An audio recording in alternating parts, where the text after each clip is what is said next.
forma breve y concisa para que todos los ponentes tengan la oportunidad de presentar su caso, pero tampoco que nos extendamos demasiado.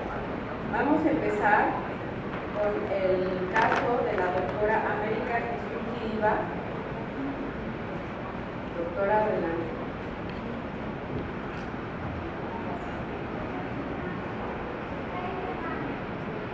Buenos días, a continuación les presentaré un caso de una esporoticosis diseminada con afección cutánea testicular.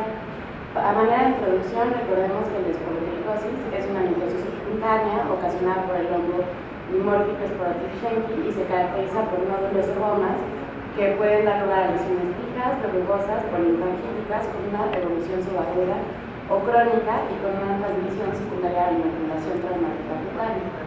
Existen dos formas, la cutánea y la diseminada. Dentro de la cutánea podemos encontrar la fija o la linfangítica y dentro de la diseminada la puramente cutánea que puede afectar varias regiones o la sistémica que se puede comportar como un oportunista grave dando lugar a una fungemia y puede afectar varias regiones del cuerpo. Les presento el caso de un varón de 54 años, albañil, originario y residente del Estado de México, con el único antecedente de importancia de un consumo de alcohol frecuente. Él acude por esta dermatosis diseminada bilateral y con tendencia a la simetría que afecta a extremidades superiores e inferiores, tronco anterior y cabeza, y está caracterizada por múltiples pústulas, las cuales se agrupan formando grandes placas cubiertas por costras melicéricas y áreas de necrosis. Aquí podemos ver otro asentamiento de una de las lesiones del tronco, vemos cómo son estas úlceras o estas otras que están cubiertas por áreas de necrosis, las cuales eran mucho más extensas en el antebrazo izquierdo y eran muy destructivas, permitiendo ver incluso tejidos como músculo y tendones. Acá podemos ver un asentamiento de la cabeza y la extremidad más afectada. Este paciente refería una evolución de 6 meses con fiebre y pérdida de peso, acompañada de la dermatosis que tuvo una rápida diseminación. Inició como pústulas y posteriormente presentó úlceras necróticas muy extensas. Además, el paciente presentaba aumento de volumen testicular, por lo que fue referido de su centro de salud al Instituto Nacional de Cancerología por el diagnóstico de un seminoma versus un linfoma. Es en este hospital donde ellos deciden hacer una orquiectomía y mandar una interconsulta a nuestro servicio para valorar la dermatosis. Como protocolo de estudio se realizó biopsia, examen directo, un frotis de las lesiones tenido con gran impas y un cultivo en medio de saburo. Aquí podemos ver el frotis, en el cual podemos observar la presencia de estas pequeñas quebraduras, como podemos ver aquí, y la biopsia de piel, en la cual observamos una dermatosis granulomatosa, en la cual presenta abundante necrosis del tejido, y en un asentamiento podemos ver estas pequeñas estructuras. La tinción de Gomori, Crocot y de Paz evidencia la presencia de estas levaduras alargadas, las cuales señalo aquí, y el cultivo presentó el desarrollo de una colonia blanquecina cremosa y la presencia de 5 durosporas y granulosporas en la observación del examen del cultivo. La biopsia del testículo presentó hallazgos similares a las de la piel, con esta dermatitis granulomatosa, importantes áreas de necrosis y la presencia de las mismas levaduras que se tenían tanto con el Paz como con Gomori. Otros estudios que se realizaron fueron biopsia cultivo de piel, en el que se aisló a Acinetobacter baumannii con más de 250.000 unidades formadoras de colonia.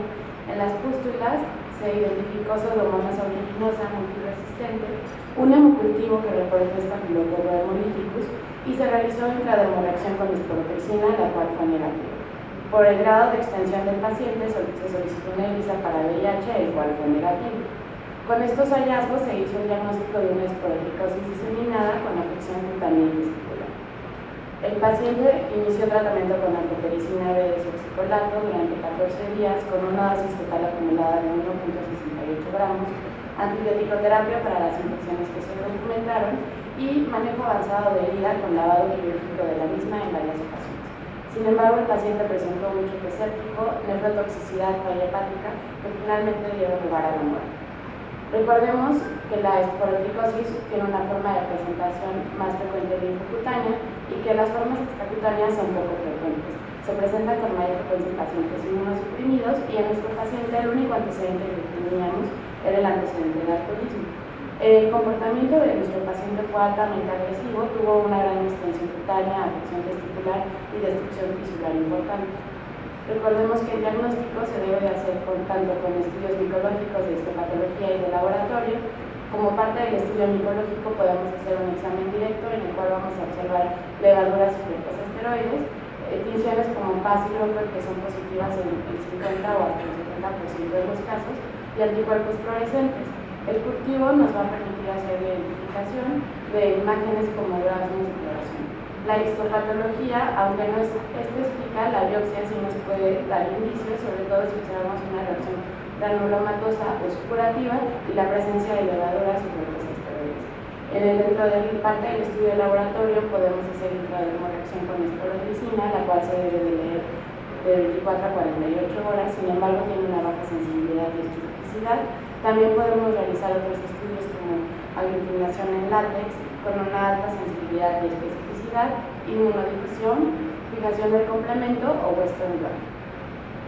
La prueba de esporoglicina de nuestro paciente fue negativo. Esto puede ser porque el paciente estaba alérgico y tenía una pobre respuesta inmunológica hacia la infección.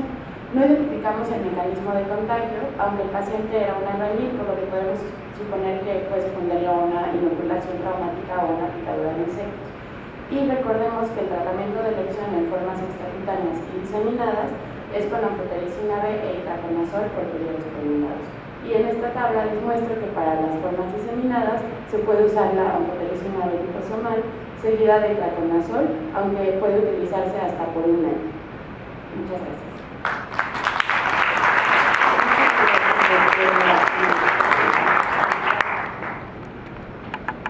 A continuación, le pedimos a la doctora Claudia Calderón Roche a presente su caso, por favor.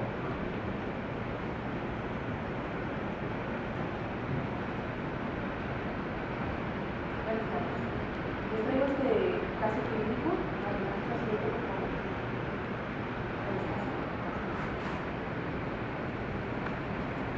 Voy a presentar el caso de este caballero, de 39 años de edad, originario de Alvarado, Veracruz, presidente de Chetumal, Quintana Roo, ya hace varios años.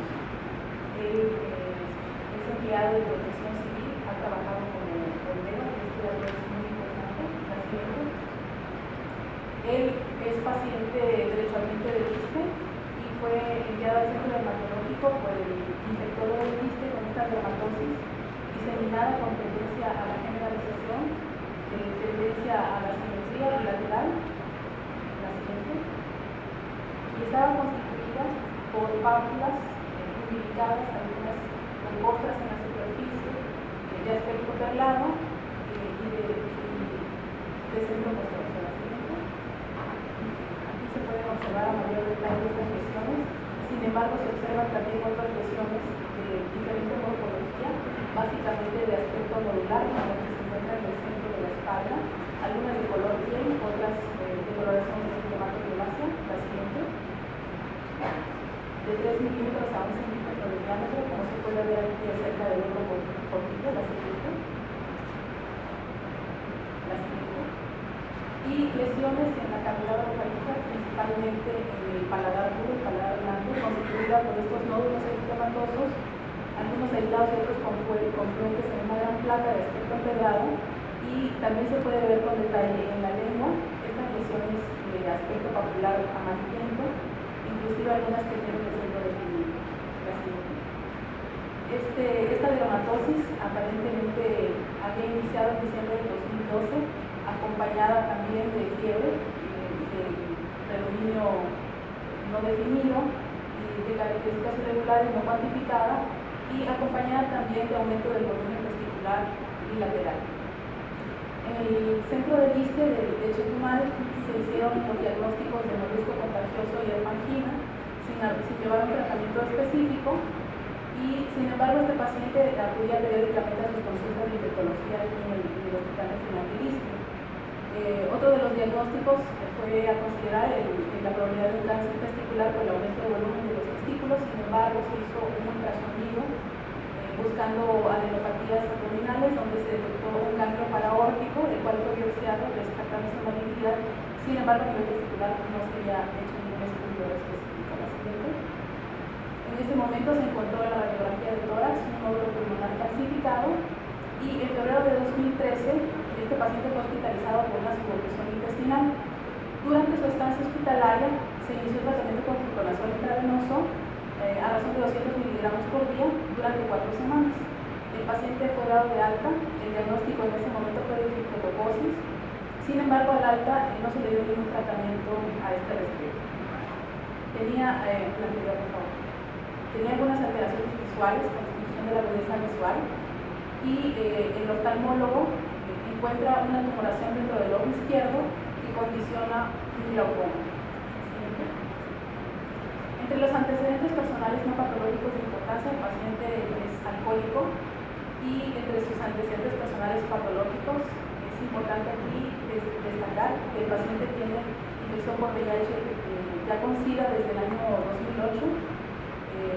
Aparentemente fue diagnosticado a los 34 años de edad, ya que tenía diarrea, pérdida de peso, infecciones de vías urinarias frecuentes, y al momento del diagnóstico pesaba 17 kilos. Se hace una consideración de aproximadamente unos 6 años con la infección por este retrovirus.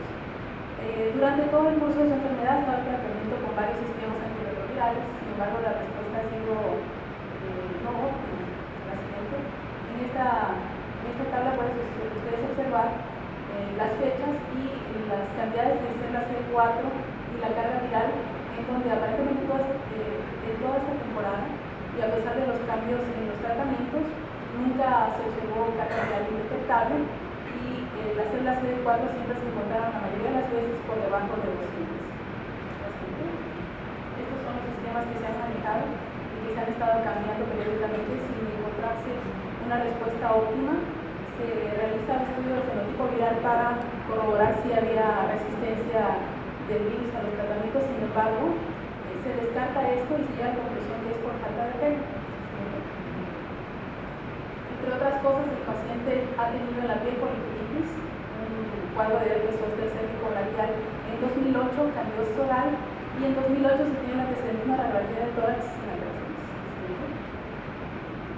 En abril del 2013 acude nuevamente a consulta y en ese momento se inicia nuevamente el tratamiento con fluconazol a razón de 400 miligramos por día, y es en esa época que se envía al centro dermatológico para realizar una biopsia de piel y poder llegar al diagnóstico definitivo. Nosotros al revisar el paciente tuvimos como consideraciones diagnósticas estas dos leishmaniasis o histoplasmosis cutánea diseminada, y aquí cabe señalar que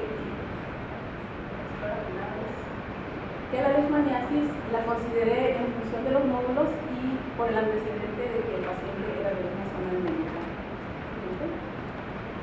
Ven aquí ustedes estas pinceles especiales muy bonitas en las cuales se llega al diagnóstico definitivo de una histoplasmosis cutánea. Aquí el lomo hidropo, donde se observan las estructuras micóticas en el interior de los macrófagos.